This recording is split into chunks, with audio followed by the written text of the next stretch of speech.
Welcome to the Embodiment Podcast. This show is for you if you see the body as more than a brain taxi. It's for people interested in coming home to the body as a holistic aspect of who we are and how we live. Episodes contain practical tips, exercises you can take away, and interviews with specialists from around the world. I'm your host for today, Mark Walsh. So this is one of the presentations from the Embodiment Conference. So I guess many of you know the Embodiment Conference was a huge event over 2 weeks where over 140 speakers led presentations on embodiment. Now, a lot of these were visual. Some of them were more kind of talking based though. We thought, you know what, we could give some of these away as part of the podcast. So listening to this, you may hear references to questions or things in the chat. We've tried to select ones that they're not demonstrating too much visually, obviously. If it piques your interest, you can always see, you can always buy the full package of Embodiment Conference recordings, a bit of an encyclopedia, actually. Embodiment Netflix, someone was calling it. And that is available if you just Google the Embodiment Conference. I'm sure you'll be able to find a link to that.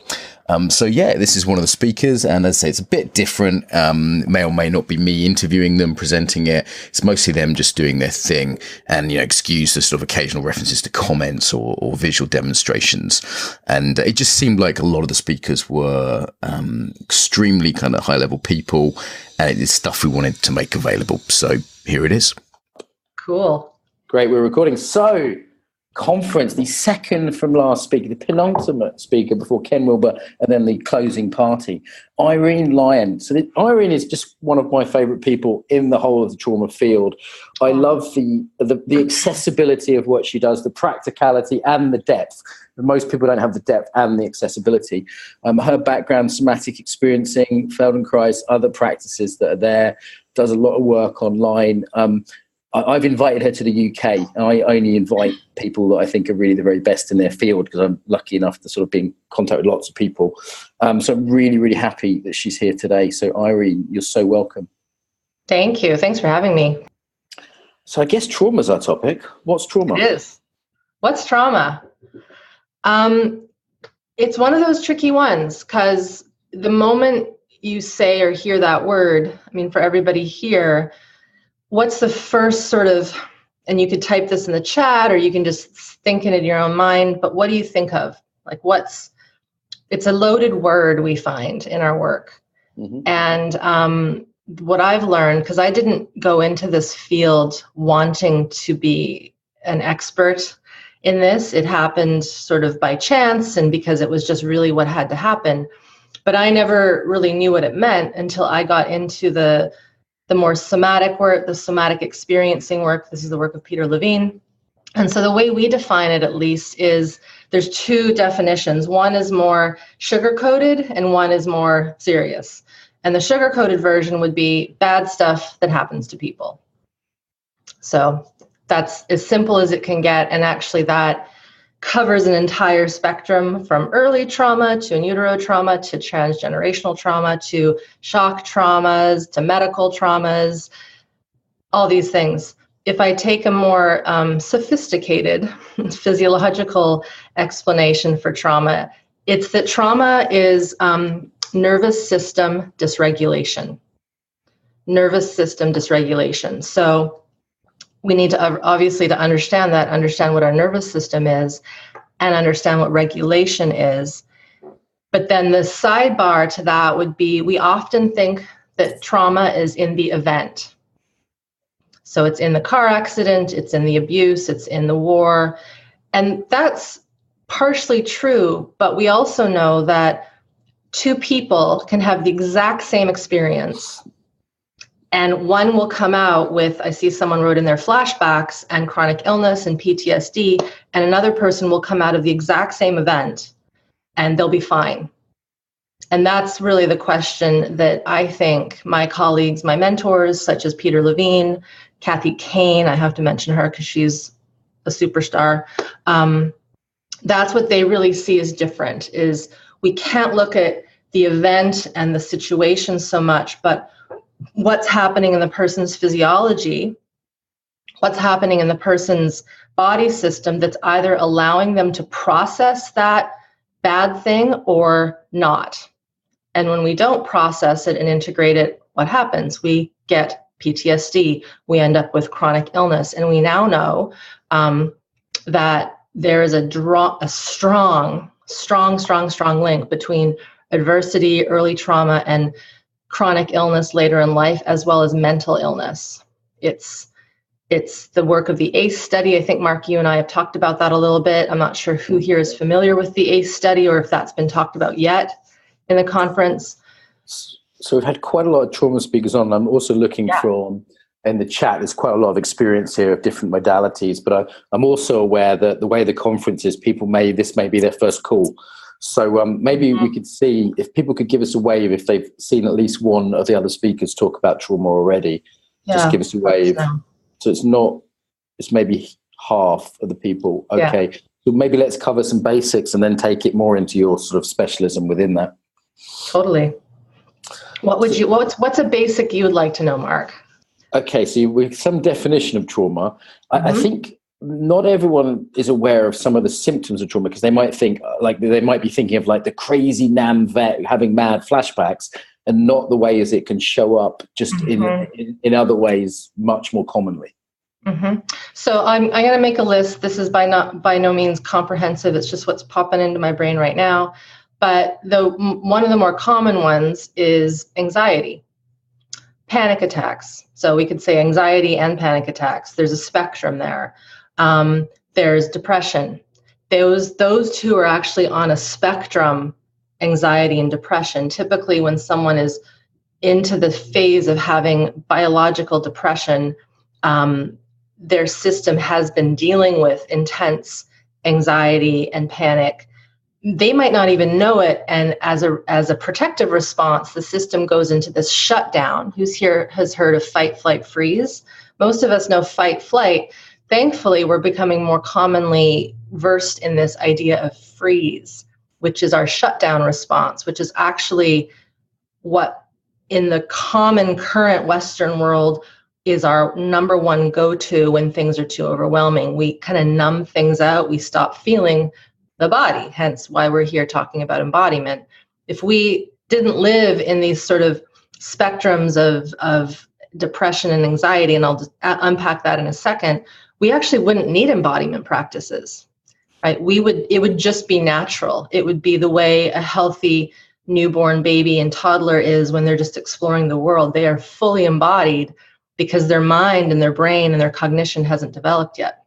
So anxiety, depression, and I'm going to unpack those in a little bit, Mark, and everyone else, before I go into some more symptoms or signs. Anxiety we use that word, but what it actually is, it is that fight flight. It's what's called the sympathetic nervous system. It's the one that hears a large or loud bang and we startle and we run away from it, or we're about to be confronted with an attacker and we decide we're going to scream and fight. Or it could be, oh my God, that tree is about to fall on me. I'm going to run away from it. Right. So I know that often doesn't happen to many of us, trees falling on us, but that's the visual I want you to see, is that the sympathetic nervous system, we need it for survival, but when it gets turned on, it doesn't turn off. That's when we get stored traumatic stress. And that's what anxiety is. Depression is more of the, as I said, the shutdown. And that's another branch of the nervous system that puts folks into that. And that's the part of the parasympathetic nervous system. And I don't know, Mark, if eventually we can get into the branches. They are important because there's different branches of the parasympathetic nervous system that are important for healing, but then some actually prevent us from healing. So we'll pack that to the side for a second. Other symptoms would be insomnia, not being able to go to sleep at night, or sleeping so deeply that when something bad happens in your home environment, what do you think? You sleep right through it. You don't even know that like a horse just came through your living room, right? People are like, what? You slept through that storm last night? How is that possible? So that's a sign that we're in really deep parasympathetic shutdown. Other signs and symptoms of stored trauma would be chronic we label it chronic illness, but that's things like fibromyalgia, autoimmune, severe PMS, migraine headaches, IBS, so irritable bowel, Crohn's, things that are much deeper like Raynaud's syndrome and RSD. So these are really intense physical, chronic problems that occur within the system's physiology that kind of don't allow the system to heal and have proper flow. Other symptoms that are, we could say, not as physiological would be constant mental rumination, looping. And so what happens is some of us, that we get that to a certain point that might be okay, but again, it's a spectrum. If we loop so much in our head and are so worried and again anxious, and we can't connect to the body to dissipate that worry, that can then feed into what we now know as mental illness. So while we put depression and anxiety into that category, for me, they're still more physiological, whereas schizophrenia, bipolar, we could even say ADD. I know, Mark, you and I were chatting about ADD a little while ago. They all kind of fall into this symptomology of the nervous system being dysregulated. So we might say that somebody has a disease like MS even, or ALS, and even we're seeing some cancers and heart disease are related to nervous system dysregulation.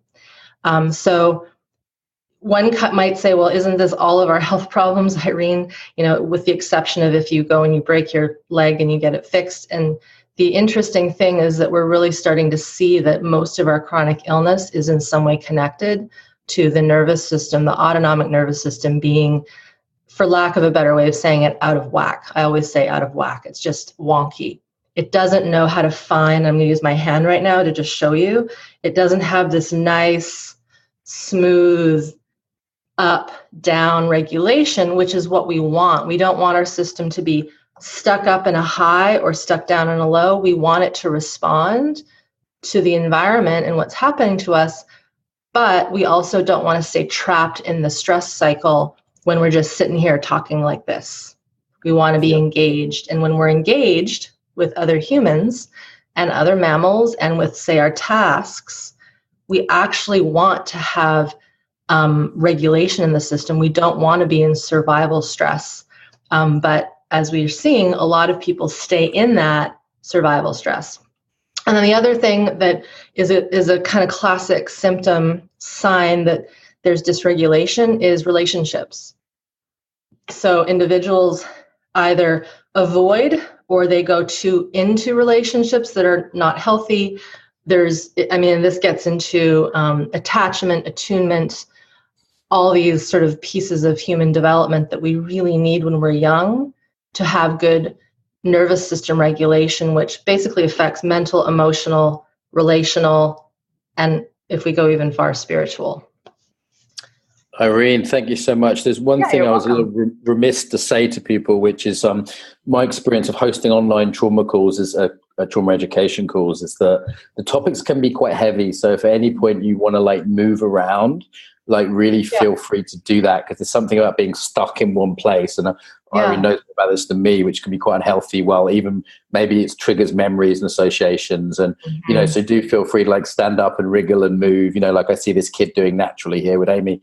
So, hello, Amy. Child. So feel free to do that and move around, or, hug your friend or whatever during the call. Don't feel like you have to sit there like a good school child during the call. Irene, as well, Irene, one thing is one person that can't see. So if you make hand gestures, can you also explain them verbally? That exactly, I will. And that's a good part there, Mark. As I'm talking, if you, as you said, move, and I would say, notice if there's an urge to move in order to not feel. I'll unpack that and what that means. Basically, when we're feeling something that I don't like the word trigger, we use that a lot, but to me, it's an activation. When we become activated in our system. So maybe I was just talking about something that was really close to home for you, and there's a good chance that that's true for many people here. So if you start to sense a little bit of activation, number one thing is to just connect to how you sense yourself sitting, or if you're standing. So just that tactile, this is my butt on this chair, these are my shoulders against this couch, these are my feet on the ground, to just make that kind of connection. Because what happens is when we get overwhelmed, there's a tendency to kind of float away, right? And this is where building capacity within the nervous system, within the body system, allows us to be with the uncomfortable activating pieces.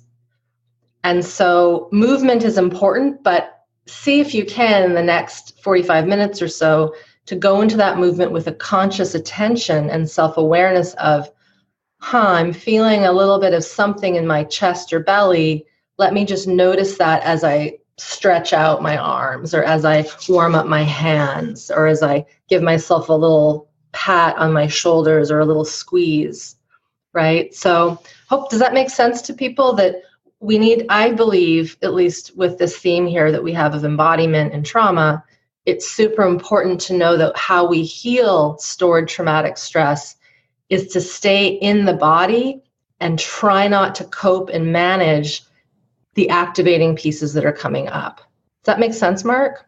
Yeah, and just to bounce off a little bit here. So one thing for me as I started learning about this stuff was just the physical symptoms, but I was also just really surprised at how this could show up in like our relationship to food or money and boundaries in relationship and sex and all these like daily life areas. And it wasn't just like someone having flashbacks or who couldn't sleep through hyperarousal. There was so many more symptoms. I actually went through a stage of sort of starting to see it everywhere and going, well, is everything trauma? Is this Yeah. Well, it's a funny thing when you're in, when I'm thinking back to when I was in my somatic experiencing trainings and in my trainings with Kathy Kane, and when I was assisting with trainings, and they start, when you're learning anything, it's very cerebral. They're bullet point lists of all these symptoms, and all the students are just kind of sitting there going, oh my God, I have that. I have that. I have that. But the thing is that we all are susceptible to every potential symptom and sign. Our genetics will determine what path if we really end up with some kind of illness, we'll go in what our genetics are predisposed to, but we don't have to. And we also know that we can shift those genetics to heal. I saw someone had a question. I'm just looking at the chat here, Mark. Someone asked, is chronic pain a symptom? Yes. So again, if you remember, I made that motion with my hand of like a wave, that flow up and down, which is good, soft nervous system regulation. If you imagine that wave being stuck up or stuck down or kind of like jagged interference, and then if you imagine your blood and your lymphatic system and the cells in your body and the digestive juices and the cerebral spinal fluid, which bathes the spine and the brain, all those fluids need to flow and move. And if they're not flowing and moving in a nice sort of beautiful way, that's one of the reasons why we get chronic pain. Things get trapped, and it's waste products get stored, but it's more than that. It's the tension, it's the lack of fluidity.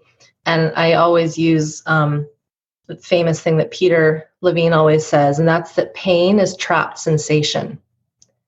Pain is trapped sensation. So if I piggy that back to what I was just saying about if you're feeling something activating, name that sensation. So that's one thing that you can start to do. It's like rather than, we often feel something, it feels bad because it feels bad. And then we try to get away from it, or we try to get rid of it. We try to breathe it out. We try to shake it out. We try to tap it out. I would love to encourage everybody when they feel that sensation, again, remember the first rule, stick to the ground, feel where you are, feel the connection with the environment. And then the next thing would be to go, this thing feels like a squeezing on my gut. I'm just going to maybe notice that. You could even put your hands to your gut, or if it's your chest or your throat, or maybe your head feels like it's squeezing anywhere. It doesn't matter where it is. and you connect with it. That's one of the simplest ways to embody and feel those sensations. And so as we start to feel the sensation and be with it, and to quote another mentor of mine, Josh Pice, party with the sensation, like really party with it and get fun with it, it actually will talk to you and give you information.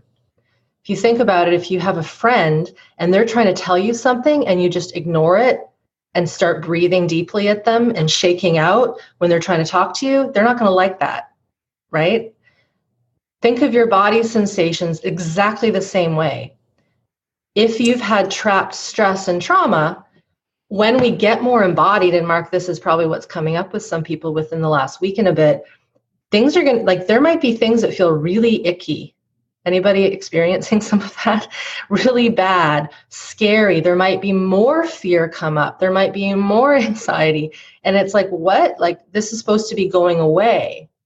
But actually, this is kind of the hidden truth for real somatic embodied trauma healing, is if we have stored all that fight, flight, all the bad stuff under the rug, skeletons in the closet, I think a lot of us know those sayings.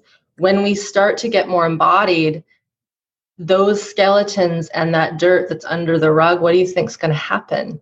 It's going to start coming out. And if we're prepared for that, and we know that that might happen, like the pain, the fear, the deep belly disgust of the memories that are coming back up, if we can just see those sensations for what they are, there's stuff that got trapped because it was too hard for us to deal with, usually when we were young, right? Usually when we were young, and just accept them, they actually will quickly leave. But what happens, because us humans are so clever, is our higher brain gets in the way and it tries to figure it out. Has anybody ever tried to figure out a panic attack or their depression or their pain? It doesn't really work, right? There needs to be this connection to the body, which is why we're here. So yes, Vicki asked, is chronic pain one of them? Definitely. The other, Mark, I'm just going to go, I saw this somewhere, it crossed my eye. I think someone asked, do you have to remember the traumas? Did somebody ask that? I don't know. Maybe I'm being telepathic, but yeah, there was one question about very early traumas, like birth traumas or pieces like that, where people have a conscious memory of. So here's what's interesting. No, you won't remember that from a cognitive point of view. And why do you think that is? Mark, I'm going to put you on the spot. Why do you think that is? Why do you think you don't remember trauma? The early trauma, the in utero trauma. Why might there not be a memory of that bad stuff that happened in an actual, where I could describe to you this? Well, there's a somatic imprint, isn't there? But the in terms of, most people aren't laying down memories at that age, are they? You got it. Generally. You got it. There's no cognitive understanding. All it is this feels like shit and I don't like it. But they're not even a baby or a fetus or a baby, however you want to call it. At that young age, they feel, but they're not feeling in thoughts. That makes sense, you guys? Mm-hmm. Like it's visceral. And so this is why we are thinking, because of people and of individuals who are in this boat of, let's just say, chronic illness, mental illness, relational rupture as adults, why it's hard to heal that stuff with talk and with behavior change is because the root is not in the behavior and it's not in the mind. It's in the somatic, and this is the important word, the somatic physiology. It's in the stress survival systems. So I'll give you one example. If you're a baby that has been born into the world, and let's say you had to have some kind of surgeries, or the birth trauma, there was birth trauma, which is so common these days. And you, as this little tiny thing, had to have pokes and needles, and maybe there was incisions, and maybe you were in an incubator, which is very common when babies have been premature. That's terrifying. And it's terrifying when you don't know what's happening.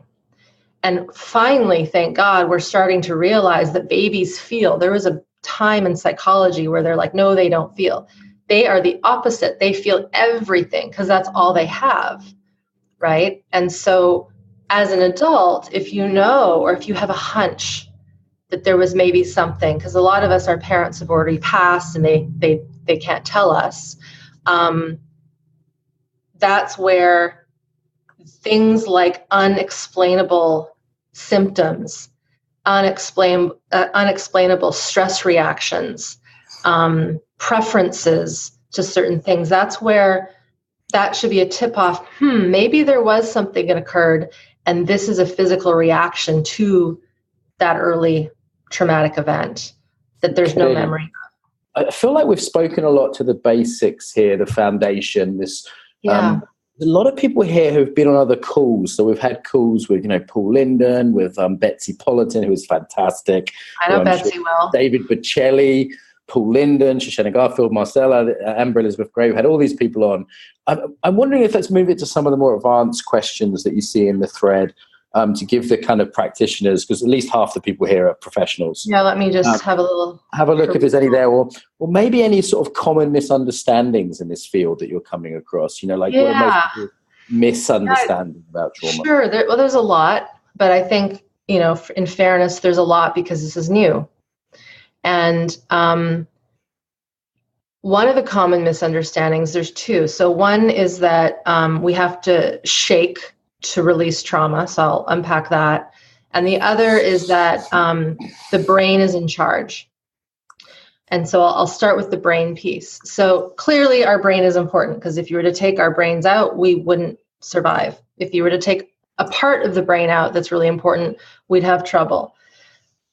But what we're starting to see is that, and this is again the research that my mentor Kathy Kane has done and some of her colleagues in the somatic psychotherapy programs in Australia. And actually, I'm just about to release an interview with Kathy, so maybe I'll make sure that you guys see this through the Facebook group. But we're starting to realize that it's actually the stress physiology that's in charge. And that's different than the brain. The stress physiology is what is released chemically into the blood. And where does the blood go? Everywhere. So it reaches to the organs and the brain, and it reaches everywhere in the system. And so if someone here knows, or they have clients that have had early trauma, there needs to be a direct relationship in working with the stress physiology. How we do that in the field that I work in, it's called somatic practice. This is not somatic experiencing, is working directly with intention to the kidney adrenals, to the brain stem, to the gut. Because when we're babies, our gut is our first brain. If you think about it, when a baby is born, what are they really good at doing? Pooping and peeing. Granted, they're full term, right? That system is completely online and it knows how to work. So it's what's feeling. And how do you know? I mean, I'm sure a few people have here, it's like, I have this gut sense. I have this felt sense. Usually that felt sense is in the gut. So the brain is important, and yet it is impacted by the stress physiology. And we know that when cortisol, which is one of our stress hormones, is released too much and is out into the blood system too much, it actually impacts the brain, and it's toxic to the brain, and it can change the DNA of the system. And so that's the first thing. I'm not sure if anybody's ever heard that, but yes, the brain is actually one of the least things I worry about when I'm working with my clients. I want them to learn how to feel and hold their bodies and be regulated in that. If they're talking to me about their amygdala and all these things, it's like, that's nice. And yes, that's in there, but we really need to feel, how can we stay contained in our physical experience and bring our stress physiology down? So that's one. And then someone says, one myth is that neurology is hardwired. Yes, that actually used to be a big myth. Luckily, in the last 20 years, that myth is being rewritten, in that we know that we have plasticity. This is what neuroplasticity is, right? Back in the day when someone had a stroke, what did you think? They were doomed. They were going to have to be in a wheelchair and a bed forever. And we now know that a person can recover leaps and bounds when they have neurological damage. And so the cool thing is that for those of us who are here who are able to walk and talk and live fairly okay lives, we can rewire or unwire and rewire, or sometimes wire for the first time, parts of our nervous system back to the way they want to be. So that was sort of one thing there, Mark, is the brain not being number one. And then when we think of trauma, a lot of times there's this connection with it being something that you have to shake out. There's this famous video of a polar bear. Has anybody seen the polar bear video, National Geographic? Yeah, it's if I can find it, Mark, I'll post it in the group later. But it's been tranquilized, and it's coming out of a tranquilized sedation, and it's shaking and shaking and shaking. And what it's doing is it's running, it's completing its running response because it couldn't get away from the tranquilizer gun. And what's a myth is that people think I have to shake to release my trauma. It depends on the type of trauma. If you were almost attacked and you were trying to run and you couldn't run, then yes, there is a stored, we call it procedural memory in the body and the nervous system that wants to run. But if our trauma experiences were earlier, if they were, let's say, more verbal, if they were emotional misattunement, which is so common in our Western world, where there's just these slight misattunements with our kids, that there isn't that sense of needing to run. That's where we then have to look at kind of the whole spectrum of human sensation.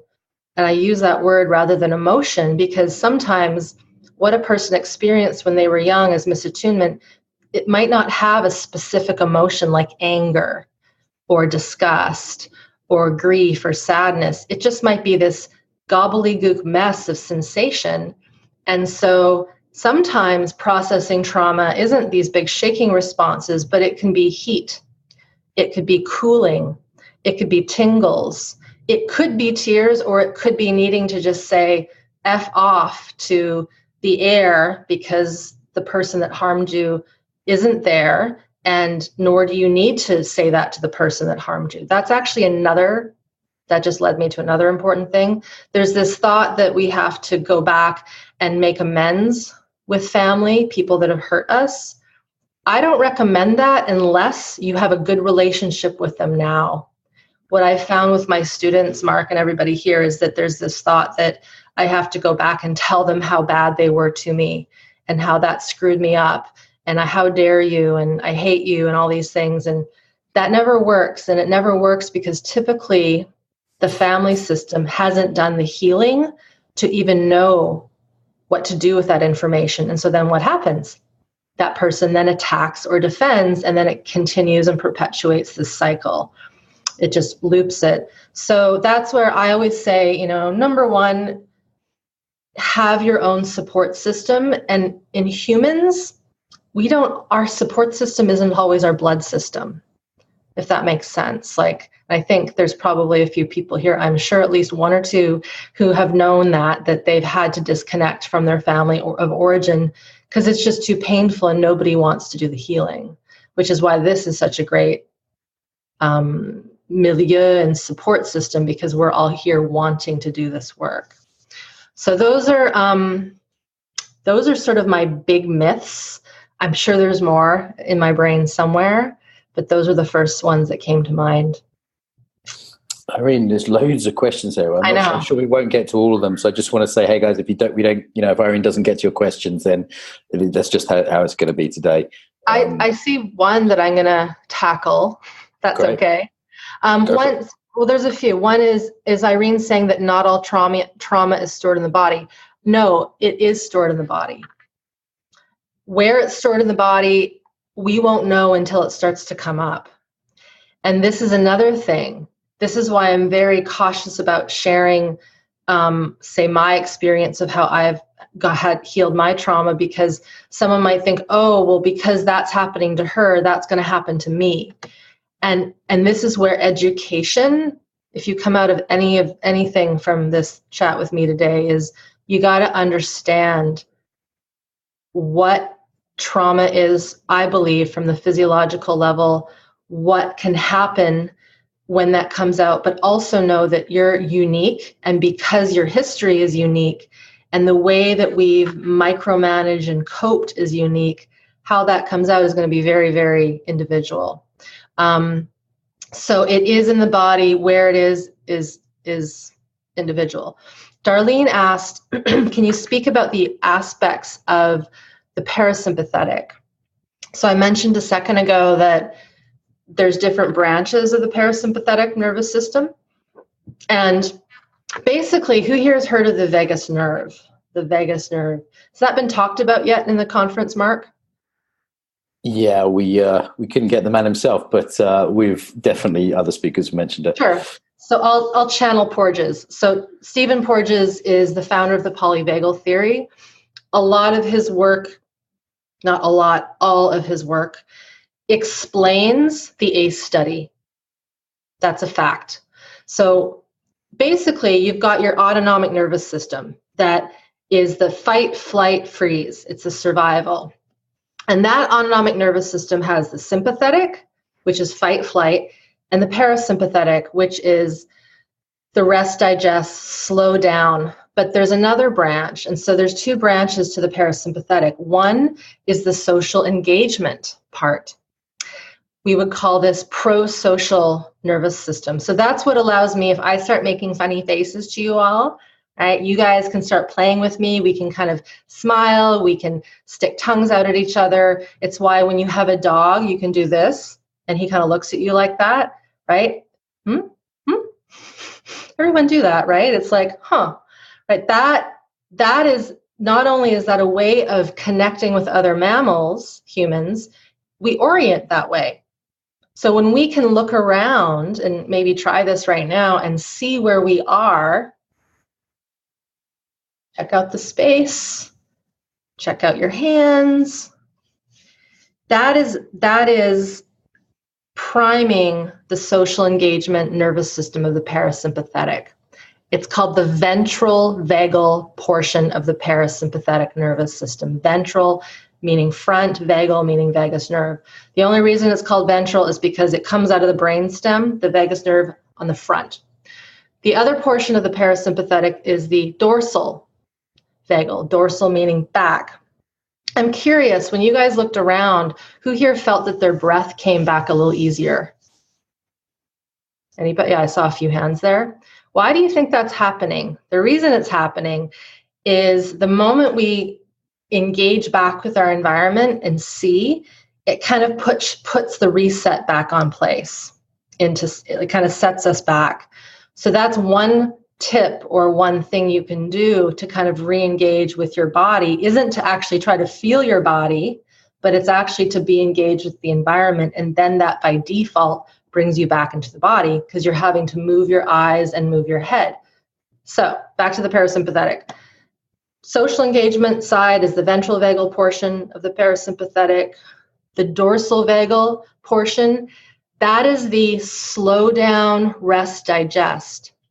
But here's the interesting thing. There are two other branches off of that. And from that, there's the dorsal that gives us rest, digest, that puts us into the nice kind of sleep.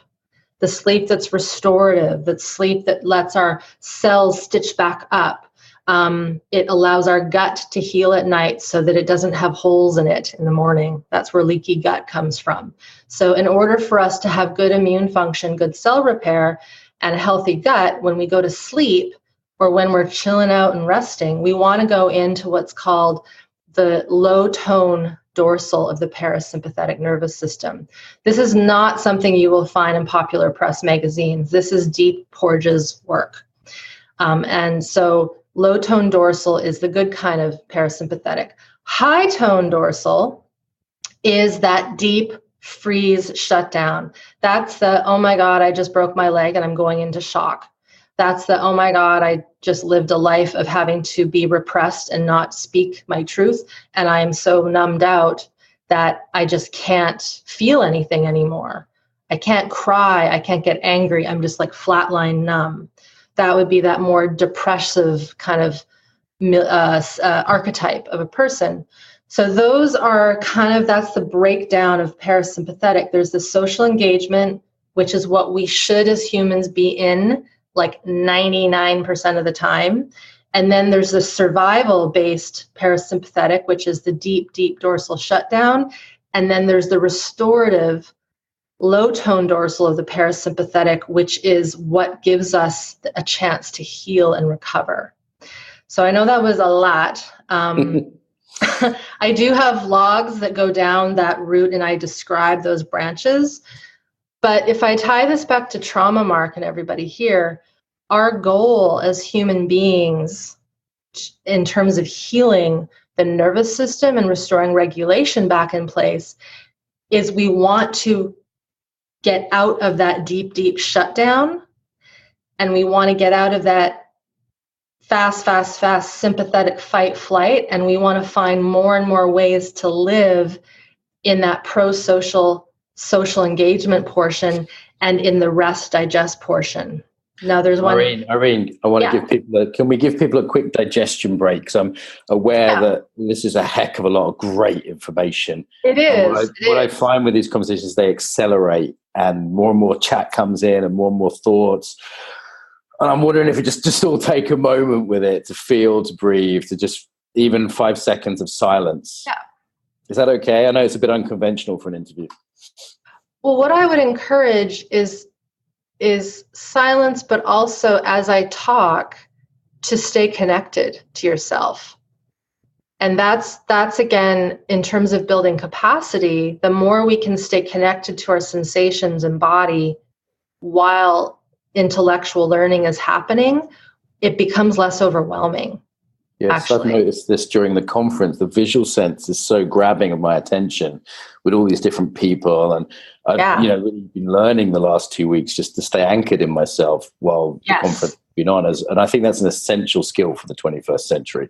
Totally. I call it multitasking awareness. We want to be able to, as I say this, feel your feet, sense your breath, sense your temperature, right? Look around a little bit and then be like, okay, here we are. Irene, so I'm aware we're speaking to different audiences here, and there's some people tuning in who are movement practitioners. So we have yoga teachers. Can you give us a wave if you're a yoga teacher, a martial arts teacher, a dance teacher, a teacher of some kind of movement modality? Yeah, it's at least a third of the group, maybe half. I'm wondering, sort of practically, what should they be doing differently or continue to do based on all this trauma work? Well, I find that it's not so much the method or the practice, it's how you bring your system into that practice. Because all these systems, whether it's dance or yoga or martial arts, I'm a Feldenkrais practitioner, for example, Tai Chi, Qigong, just going out and having a run, going to the gym and lifting weights. It doesn't have to be this beautiful, I'm all Zen practice. We have to be connected to ourselves. And, I just mentioned that term, multitasking awareness.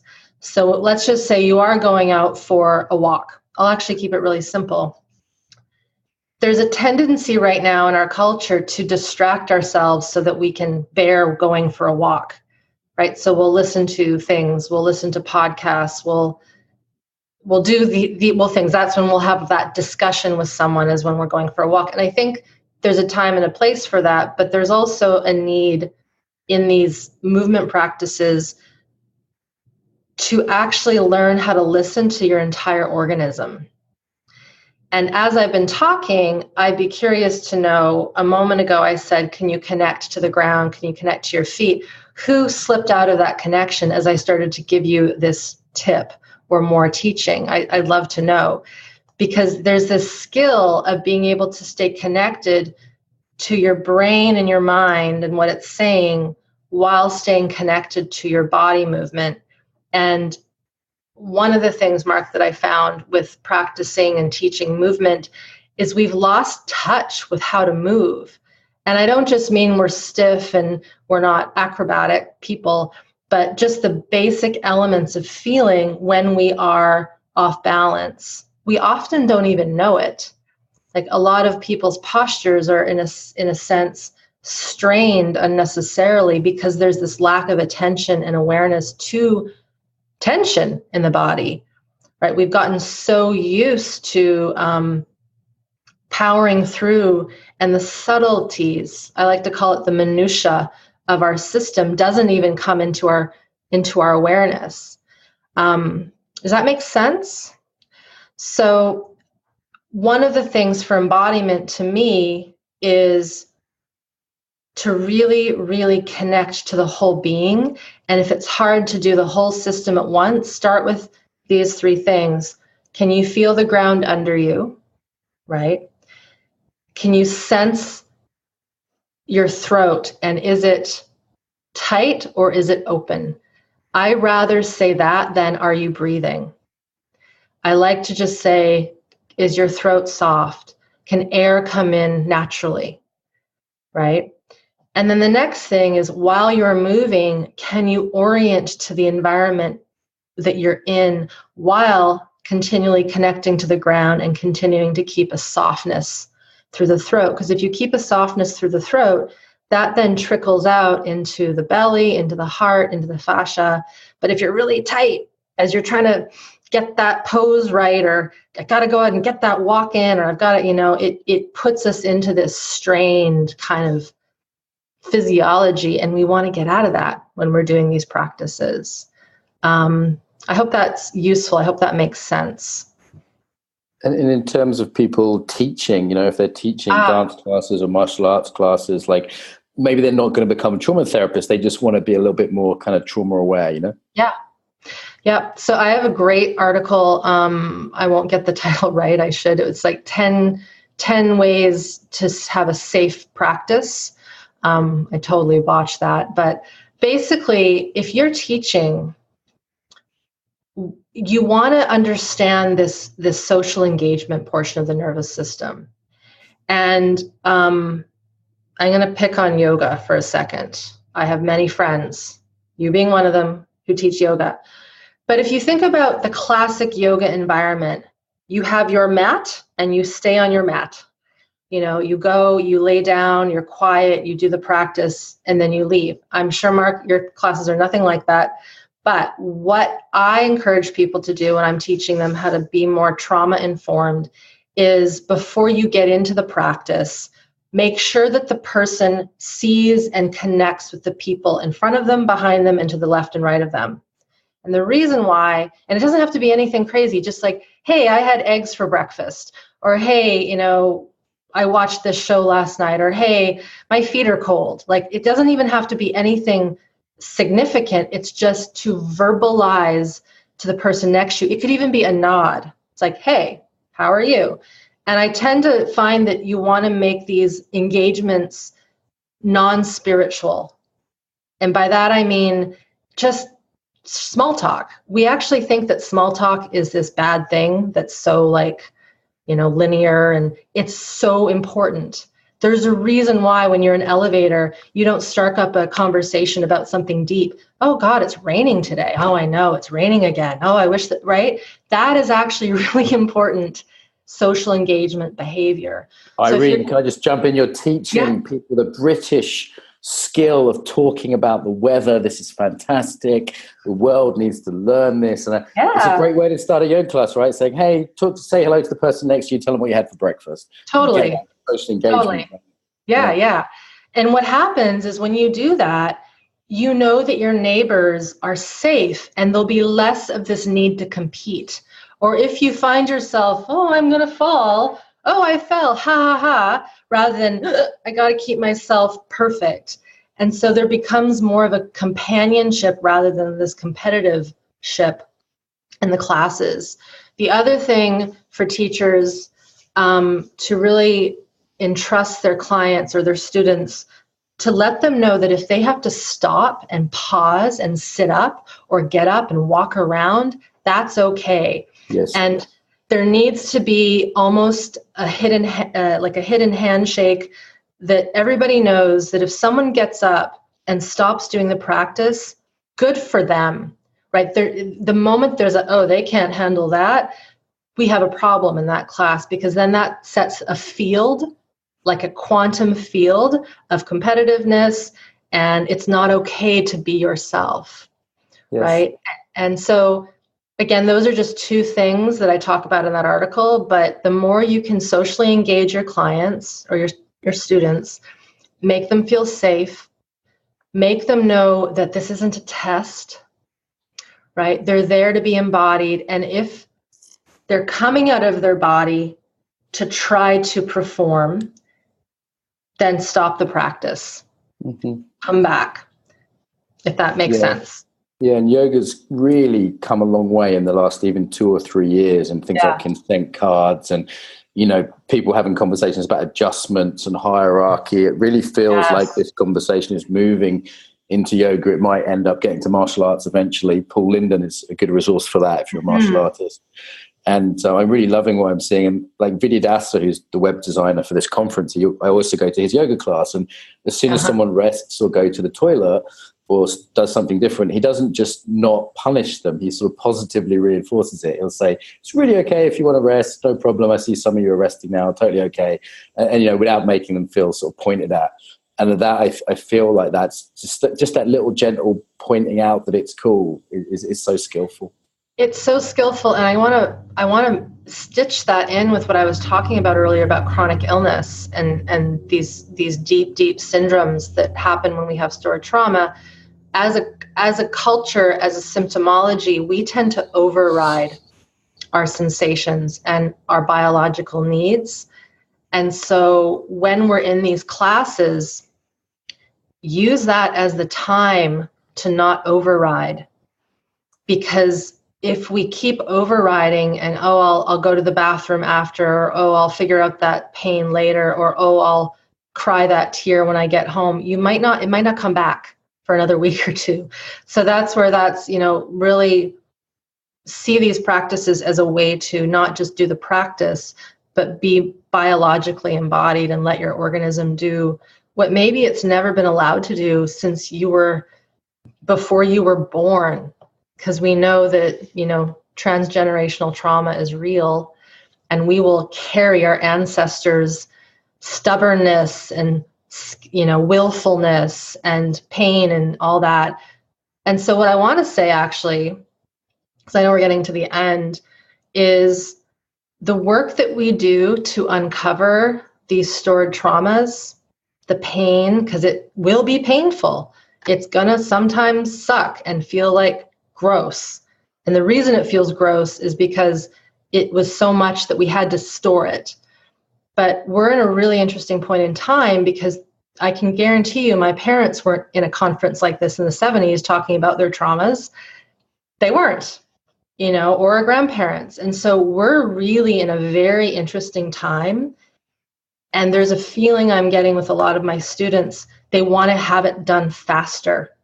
And I'm here to say fast is not better, because that will take us into our old habits of industry and going quick and fast, and let's produce a result right now. And I think, Mark, that's why some of the more alluring practices are the ones that are trying to get you to shake things out fast. Whereas the difference in the work that Peter does and Kathy Kane and what I, of course, practice, it's pretty slow and boring, to be honest. Like it's a lot of just holding yourself and waiting for something to be there, and there something might not come up that day, and then you have to go, okay, well, we'll go back at it again tomorrow. Yeah, it reminds me, slow sex, slow food, slow trauma recovery. This whole movement of faster is not always better, right?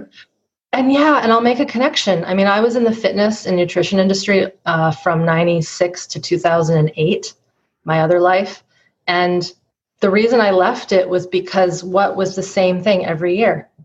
People want to lose weight, get fit, they do it for 2 months, and then they stop. And then the cycle repeats and it repeats, because they want it to end quick or change quickly. They want to see results really fast. It doesn't work that way. If anybody's been able to figure out healthy eating and being good with their bodies and movement, it doesn't happen in that, dose response way, in the same way that we want it to. Irene, I'm so sorry we're out of time. And yeah, it's okay. Interesting times, I would say exceptional times in this world of despair and anxiety. I think the fact that this stuff is coming to the fore, the fact that this call is so well attended, the fact that this stuff is getting into yoga and elsewhere, it really gives me hope. You know, even 10 years ago, this stuff was minority, and now it's really getting out there. And, you know, great, because the world needs this for peace, for well-being, for politics. We really need this stuff. This is really deep work and so valuable. I mean, I'm so looking forward to hearing more from you when I bring you to the UK. I recommend your online stuff. Irene is really skillful as an online presenter. Let's give Irene a round of applause. Can you open up the mic, Sheila? 1, 2, 3. Thank you, guys. Last thing, anyone say thank you, Irene. Thank you. First language. Thank you, Irene. Some ways to get more, to give back, and to get more involved now. So the biggest request I have would be to share the podcast with your friends, people that you think would really enjoy it. Email it to them, put it on your social media, tell them about it, old school. Really appreciate that. Equally, if you want to support us financially, you can go to Patreon. That's patreon.com/embodiment podcast and give us $1 an episode. And I'd say they're well worth $1. So that's less than £1 if you're in UK-ish. So please go there. On the embodifacilitator.com website is where this is hosted. If most people I think listen to for iTunes. iTunes, we'd certainly appreciate a review. The way iTunes works means that a review means more people will find it. iTunes regards it as more important for searches. So even a couple of sentences review really does help as a little thank you to us. And if you want to go to embodifacilitator.com, you can see the actual, links to the sites. There's comments on there. The Facebook group tends to be where people discuss things. So if you go to put in the Embodiment podcast into Facebook, there's a page which is relatively quiet and a group which does have some discussion on. So I will reply to things personally there. So also on embodifacilitator.com website, there's all sorts of freebies there. There's videos, there's free ebooks, there's ebooks you can buy. And of course, there's our newsletter list. If you want to stay in touch and learn about things like the Embodied Facilitator course and our next Embodied Yoga Principles teacher training, then go to that website and you'll see a little pop-up and you can get the newsletter through there.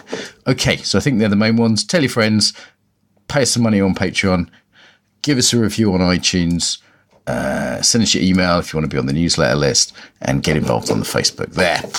Bit long. Pick whatever you like that works for you.